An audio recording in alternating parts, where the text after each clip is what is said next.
तो आज हम पढ़ेंगे रेगुलेटिंग एक्ट ऑफ 1773। ठीक है, तो जैसा कि आप सब जानते होंगे कि प्लासी और बक्सर के युद्ध के बाद, जब प्लासी और बक्सर का युद्ध हुआ तो उससे ईस्ट इंडिया कंपनी का पॉलिटिकली पावर इंक्रीज हो गया और ईस्ट इंडिया कंपनी के साथ साथ किसी और का भी पॉलिटिकली पावर इंक्रीज हुआ, वो थे British government. But British government का क्यों हुआ?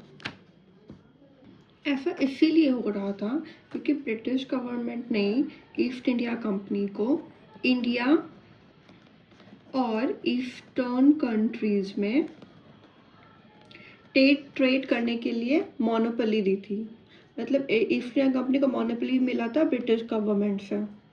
कहाँ पे? तो इंडिया और ईस्टर्न कंट्रीज में मोनोपोली फॉर ट्रेडिंग।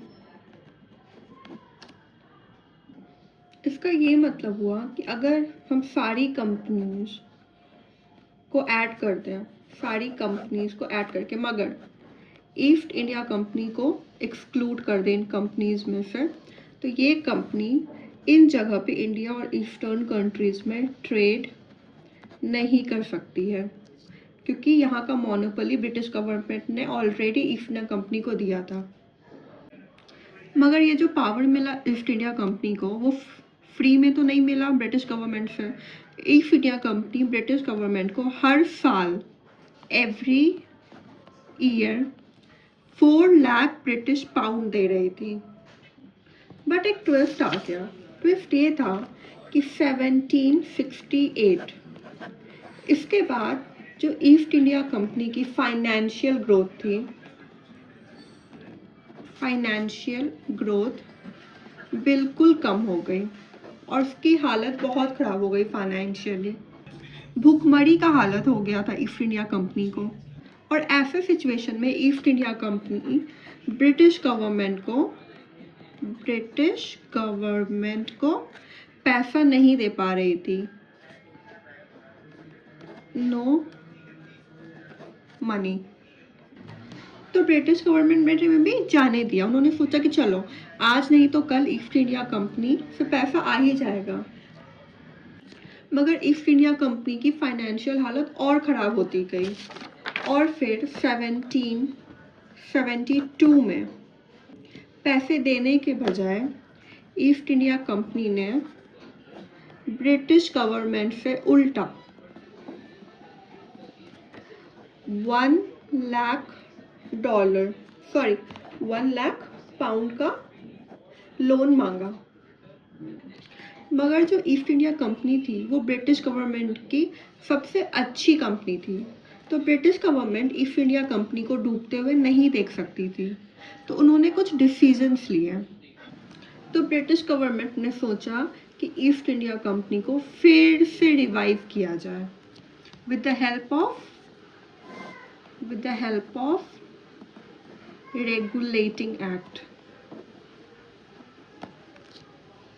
इसका ये मतलब था कि ब्रिटिश गवर्नमेंट ने ईस्ट इंडिया कंपनी के कामों को मैनेज करने के लिए, या आप ये भी कह सकते हो, या सुपरवाइज करने के लिए रेगुलेटिंग एक्ट ऑफ 1773 पास किया। ठीक है, रेगुलेटिंग एक्ट ऑफ 1773 पास किया। तो ये था रेगुलेटिंग एक्ट ऑफ 1773 का बैकग्राउंड चेक। बट ऐसा क्या हुआ जो ईस्ट इंडिया कंपनी बैंकरप्ट हो गई? तो ये जानने के लिए हम दूसरे वीडियो में देखेंगे। हम अभी रेगुलेटिंग एक्ट के बारे में जानते हैं। तो चलते हैं हम direct main features of regulating act. ठीक है, जैसा हम जानते हैं कि ईस्ट इंडिया कंपनी ने इंडिया में 3 मेजर प्रेसिडेंसीज बनाई थी। ठीक है, और इन तीनों प्रेसिडेंसीज के नाम थे, पहला था बॉम्बे प्रेसिडेंसीज, दूसरा था मद्रास और तीसरा था बंगाल प्रेसिडेंसी। और इन तीनों प्रेसिडेंसीज का इंडिविजुअली एक गवर्नर होता था। ठीक है, तो हर प्रेसिडेंसीज के लिए एक गवर्नर अपॉइंट होते थे और ये तीनों प्रेसिडेंसीज एक दूसरे से एकदम अलग वर्क करती थी। मतलब आप कह सकते हो कि इंडिपेंडेंटली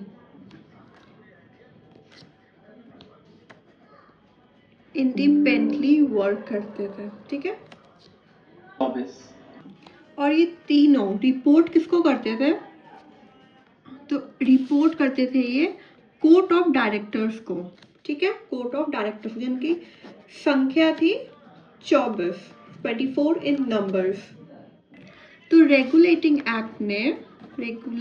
एक्ट इन सारी चीजों में चेंजेस लाए। ठीक है, नेक्स्ट हम जानते हैं कि चेंजेस क्या थे और क्यों थे। इसमें सबसे मेजर चेंज था कि गवर्नर ऑफ बंगाल को गवर्नर जनरल ऑफ बंगाल बना दिया गया। ठीक है, मतलब बंगाल को सबसे हाई पोस्ट पे रखा गया और बाकी जो दोनों गवर्नर थे, एक मद्रास गवर्नर और दूसरे नंबर पे बॉम्बे गवर्नर, तो इन दोनों गवर्नर को बोला कि ये दोनों जो है गवर्नर जनरल ऑफ बंगाल को रिपोर्ट करें। मतलब ये इनका हेड हो गए। और governor general of Bengal report करेंगे कोर्ट ऑफ डायरेक्टर्स को, जो कि 24 नंबर में, वो अब भी 24 ही रहेंगे। साथ ही बंगाल में जो डुअल फॉर्म ऑफ एडमिनिस्ट्रेशन था, ये डुअल फॉर्म ऑफ एडमिनिस्ट्रेशन को स्टॉप कर दिया गया, रोक दिया गया। बट ये डुअल फॉर्म ऑफ एडमिनिस्ट्रेशन था क्या? तो यहाँ इसको समझना बहुत इंपॉर्टेंट है। तो बैटल ऑफ बक्सर के बाद मुगल एम्परर जो थे शाह आलम टू, तो ये नेम बहुत इंपॉर्टेंट है, शाह आलम टू, 1 नहीं, शाह आलम टू, इन्होंने बंगाल, बिहार और उड़ीसा के जो टैक्स कलेक्शन पावर थी, tax power east India company को दे दी। ठीक है, ईस्ट इंडिया कंपनी टेकन। जबकि यहाँ इन तीनों जगह के जो एडमिनिस्ट्रेटिव पावर थे, ठीक है, बंगाल के, बिहार के और उड़ीसा के एडमिनिस्ट्रेटिव पावर्स ये नवाब की थी।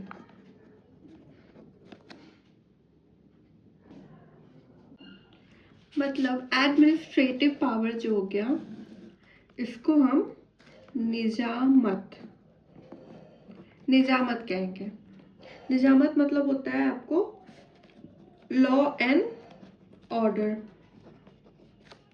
जैसे फौज हो गया, पुलिस, कोर्ट, क्रिमिनल केसेस, ये सब हो गया, चोर डकैत को सजा।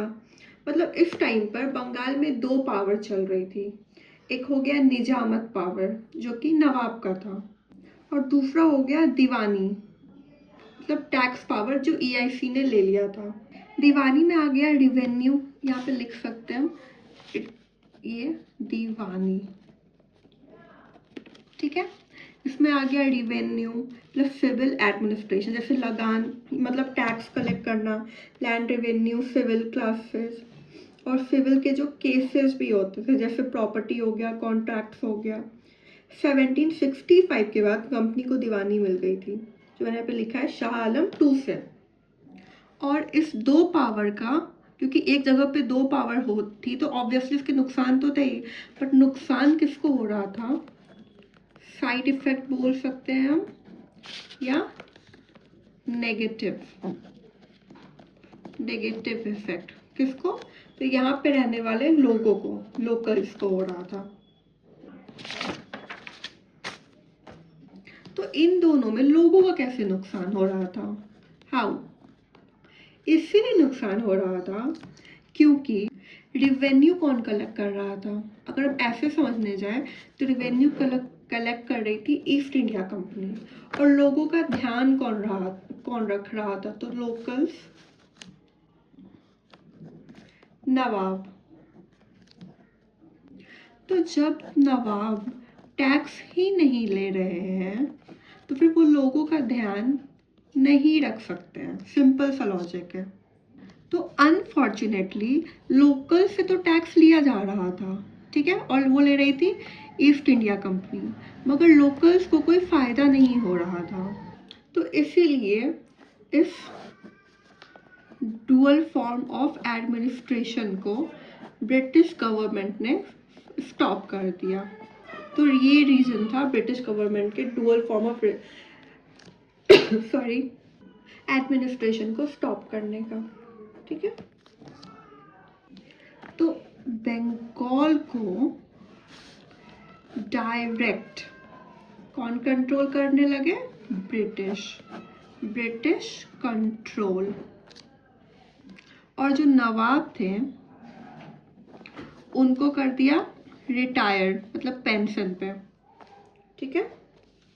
तो अब ये नवाब का कोई काम ही नहीं रहा। अब जो भी थी वो ब्रिटिश गवर्नमेंट थी जो बंगाल को कंट्रोल कर रही थी। तो वापस से हम एक्ट पे आते हैं। तो एक्ट में अभी भी मोनोपोली कायम है, कंटिन्यूस। अभी भी जो मोनोपोली है वो ईस्ट इंडिया कंपनी के पास ही है, कोई और कंपनी ट्रेड नहीं कर सकती है। सेकेंड पॉइंट है control of east India company. तो अब भी ईस्ट इंडिया कंपनी का कंट्रोल जो है वो कोर्ट ऑफ डायरेक्टर्स के हाथ में है। और कैसा कंट्रोल? तो हम ये बोल सकते हैं कमर्शियल, मतलब फाइनेंशियली, या मतलब और पॉलिटिकली, ठीक है। तो कमर्शियल और पॉलिटिकली कोर्ट ऑफ डायरेक्टर्स के हाथ में है, जिनका अब भी नंबर्स 24 है। तो इसमें कोई भी चेंजेस नहीं हुई। और थर्ड हो गया तो इंडियन एडमिनिस्ट्रेशन ऑफ किसका? East India company. Indian administration of east India company में मेजर चेंजेस हुआ। इन दोनों में तो कोई चेंजेस नहीं हुआ, बट इसमें चेंजेस हुआ, ठीक है। इसमें ये चेंज हुआ कि गवर्नर जनरल ऑफ बंगाल, ये जो थे, इनके हेल्प के लिए 4 मेंबर्स, ठीक है, ये याद रखिएगा, गवर्नर जनरल ऑफ बंगाल को 4 मेंबर्स दिए गए of executive council.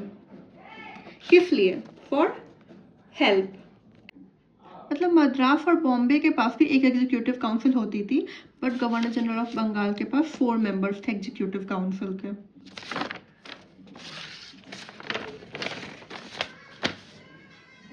Next point है सेंटर का लेजिस्लेचर, सेंट्रल लेजिस्लेचर। इसमें वो जो एग्जीक्यूटिव काउंसिल हमने देखा है जो 3 में थे, थर्ड वाले पॉइंट में, यहाँ पे तो ये एग्जीक्यूटिव काउंसिल जो थे ये बहुत इंपॉर्टेंट हो गए।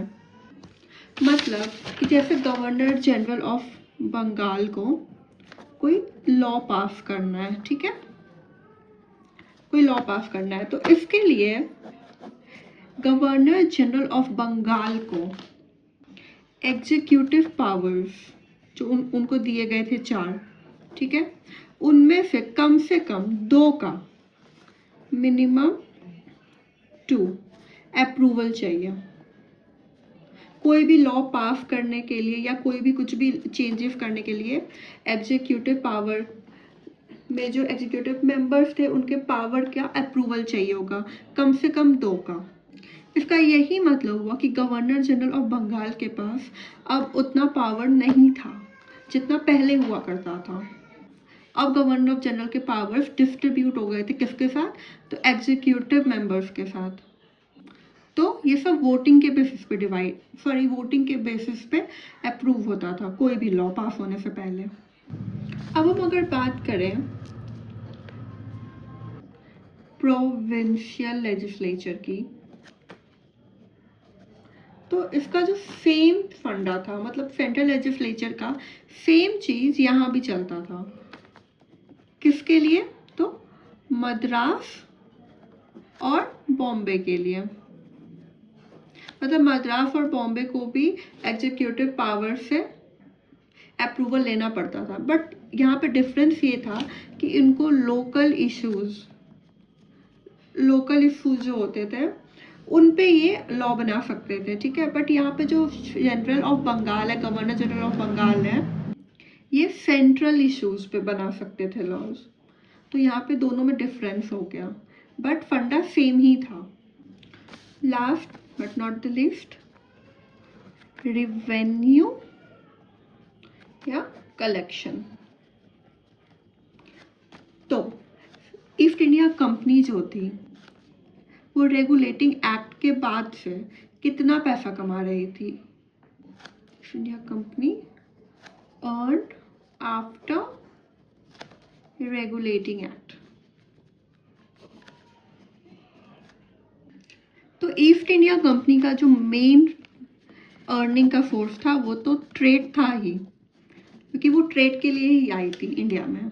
मगर जो दूसरे सोर्सेस थे, जैसे कि ईस्ट इंडिया कंपनी के टेरिटरीज में जितने भी सोर्सेज आते थे, जितने भी जगह थे, जो भी प्लेसेस आते थे, वहाँ से भी वो टैक्स लेती थी। तो हम इसे लिख सकते हैं टेरिटोरियल टैक्सेस, ठीक है। प्लस दूसरा हो गया सॉल्ट टैक्स। अब सॉल्ट टैक्स ये वही वाला टैक्स है जिसको हम गांधी जी के टाइम से नमक सत्याग्रह कहते हैं, जिसके लिए दांडी मार्च भी हुआ था। तो ये दोनों भी अर्निंग पॉइंट था। इतना ही नहीं, करप्शन खत्म करने के लिए, करप्शन को एंड करने के लिए ईस्ट इंडिया कंपनी ने कंपनी के ऑफिसर्स जो थे उनको किसी भी तरह के प्राइवेट ट्रेड में हिस्सा लेने से, पार्टिसिपेट करने से मना कर दिया। और सुप्रीम कोर्ट इस्टेब्लिश किया गया, supreme court established in fort William, Calcutta. तो क्यों किया गया ये, फॉर ईस्ट इंडिया कंपनी और ब्रिटिशर्स। मगर ये जो कोर्ट थे, मतलब जो सुप्रीम कोर्ट इस्टेब्लिश हुआ, ये इंडियन नेटिव्स के लिए नहीं थे। और इस कोर्ट के फर्स्ट एवर जस्टिस बने सर एलिजा इम्पे। सर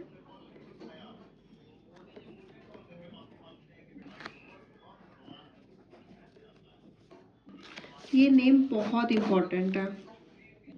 तो ये था रेगुलेटिंग एक्ट ऑफ 1773।